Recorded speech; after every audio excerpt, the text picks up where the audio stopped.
Au cours des 30 dernières années, Recyc Québec a particulièrement investi les stratégies d'économie circulaire que sont le recyclage, la valorisation des matières, le compostage. 30 ans plus tard, la promotion de l'économie circulaire, pour nous, c'est d'investir l'ensemble des stratégies et de revenir à la mission première de Recyc Québec, réduire le gaspillage pour préserver les ressources.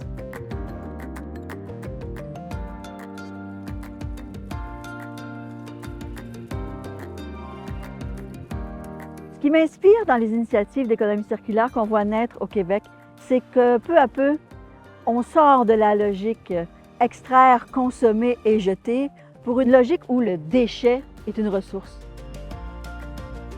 Au Québec, il existe différents gisements de matière. En agroalimentaire, dans le secteur de la construction et dans les textiles. Il y a des projets qui s'en occupent.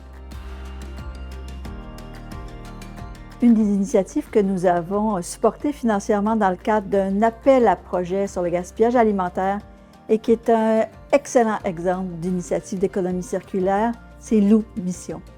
Loop produit des jus à valeur ajoutée à partir d'invendus, des fruits et légumes qui étaient destinés autrement à l'enfouissement, des coûts évités pour le distributeur et des produits à valeur ajoutée santé mis sur le marché par une entreprise qui est aujourd'hui en plein essor. Depuis les dernières années, partout au Québec, des initiatives d'économie circulaire prennent de plus en plus d'ampleur. C'est un modèle d'affaires qui est maintenant implanté. On a senti le besoin chez Recyc Québec de se doter d'un indice de circularité de l'économie du Québec pour avoir une photo de l'instant T. Où en sommes-nous et quelles sont les prochaines étapes? L'indice de l'économie circulaire du Québec est à 3,5 %, ce qui veut dire qu'on a encore énormément de marge de manœuvre d'amélioration pour circulariser nos ressources. La bonne nouvelle, c'est que le rapport fait état de 6 actions, 37 recommandations à mettre en place pour augmenter la circularité du Québec et que de ces actions, plusieurs sont déjà en marche. Lorsque nous mesurerons à nouveau l'indice de circularité du Québec dans 5 ans, fort à parier qu'il se sera beaucoup amélioré.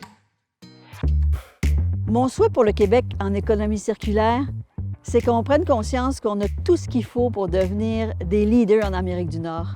Sur le terrain, l'écosystème est déjà bien amorcé, bien fort. Des symbioses sont présentes dans toutes les régions du Québec. Et différentes stratégies d'économie circulaire, en plus de la symbiose industrielle, prennent forme. Pour circulariser le Québec, il faut communiquer, faire connaître l'économie circulaire.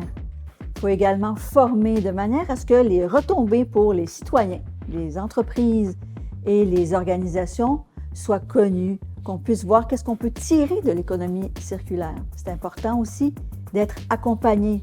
Ne vous lancez pas seul dans votre initiative. Enfin, avoir du soutien financier. Au Québec, il y a du soutien financier public, privé, adapté à vos besoins afin de soutenir votre projet.